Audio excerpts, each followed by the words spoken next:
ప్రభునందు ప్రియులారా, ప్రభునామమున మీకు వందనములు. ఈరోజు దేవుని యొక్క వాక్య ధ్యానము కీర్తనలు 91వ కీర్తన 2వ వచనం. ఆయనే నాకు ఆశ్రయము, నా కోట, నేను నమ్ముకొను నా దేవుడని నేను యెహోవాను గూర్చి చెప్పుచున్నాను. దేవుడి మాటలు దీవించి ఆశీర్వదించునుగాక. గమనించండి ప్రియులారా, మహోన్నతుల చాటున నివసించువాడు ఎల్లప్పుడూ ప్రభువైపు దృష్టి కలిగి ఉంటాడు. వాని తలంపులు, వాని ఆలోచన యావత్తు ప్రభువు మీదనే ఆధారపడి ఉంటాయి. ఈ వచనములో మనము ప్రభు ప్రేమను, సంరక్షణను 4 రీతులలో మనము గమనించవచ్చు. 1 నాకు ఆశ్రయమని, 2 నా కోట అని, 3 ఆయన నాకే సొంతమని, 4 నేను నమ్ముకొను వాడనని.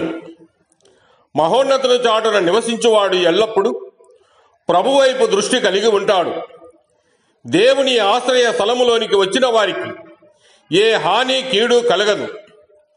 ప్రభు అయిన యేసుక్రీస్తు ప్రేమ నుండి మనలను ఎడబాపు వాడు ఎవడు?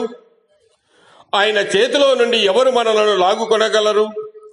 నమ్మదగిన ప్రభు తన కనుపాప వలె కాపాడుచూ ఉన్నాడు.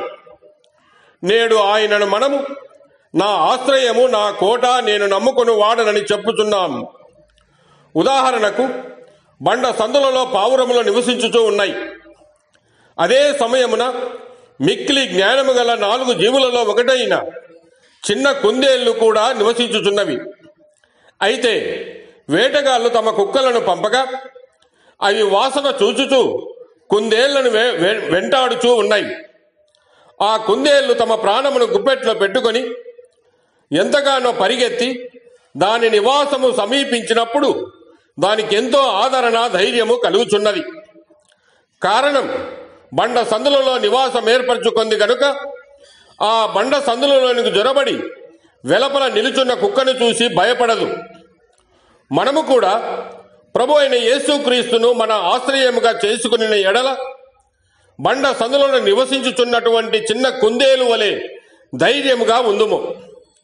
యెహోవా నామము బలమైన దుర్గము, నీతిమంతుడు అందులోనికి పరిగెత్తి సురక్షితముగా ఉండుననే మాట నిజము. ఆనాడు మోషే దేవుని ప్రజలైన ఇజ్రాయేలును నడిపించినప్పుడు వారికి ఆశ్రయము, సంరక్షణ, వారిని తరుముతూ వచ్చినటువంటి ఐగుప్తీయులకు వ్యతిరేకమైన ఆశ్రయము దేవుడు మాత్రమే.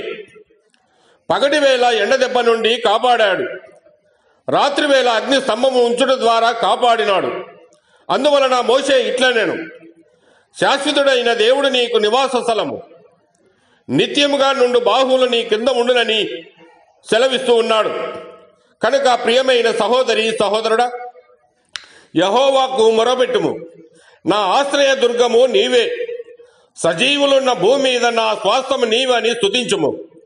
మరి నీవు ఆయననే నాకు ఆశ్రయము, నా కోట, నేను నమ్ముకొను నా దేవుడని ఒప్పుకుంటే నీకు ఆ ప్రభువే ఆశ్రయముగా ఉండి క్షేమమును దయచేస్తాడు. దేవుడు మిమ్మల్ని దీవించి ఆశీర్వదించునుగాక.